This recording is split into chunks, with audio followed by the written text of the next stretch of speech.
جب ہم نگاہ بلند کہتے ہیں ٹھیک تو اس سے مراد یہ ہے کہ انسان کو سوچ ہمیشہ بڑی رکھنی چاہیے. ٹھیک سر. جب انسان سوچ بڑی رکھتا ہے جی سر.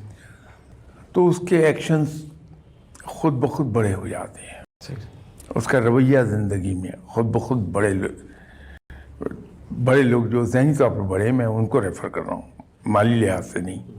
ایک رویہ بڑے لوگوں کا جو ذہنی طور پر بڑے لوگ ہیں، وہ درگزر کا رویہ دیکھیں گے ان کے یہاں.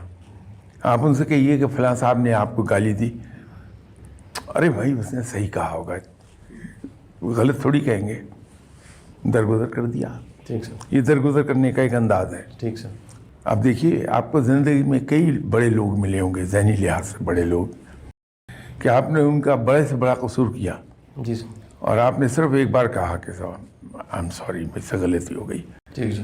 وہ ایک دم وہ آپ کی جو ہے نا دل پیٹ آن یور بیک، صحیح. ارے فورگیٹ اٹ، کچھ نہیں ہوا شاہ صاحب جائیے. وہ جو کہتے ہیں کہ اپنے سے نیچے والے کو دیکھنا چاہیے، جی سر. وہ انسان کو شکر گزار بننے کے لیے بڑا ضروری ہے. چلیے ہم چٹنی کے ساتھ 2 وقت کی روٹی کھا رہے ہیں، ان لوگوں پہ نظر رکھتے ہیں جو دن میں ایک بار کھا سکتے یا 2 دن میں ایک بار کھاتی ہیں، تو اللہ کا شکر ادا ہم کرتے ہیں، یا اللہ تیرا بڑا شکر ہے، تو نے ہمیں بڑے اچھے حال میں رکھا.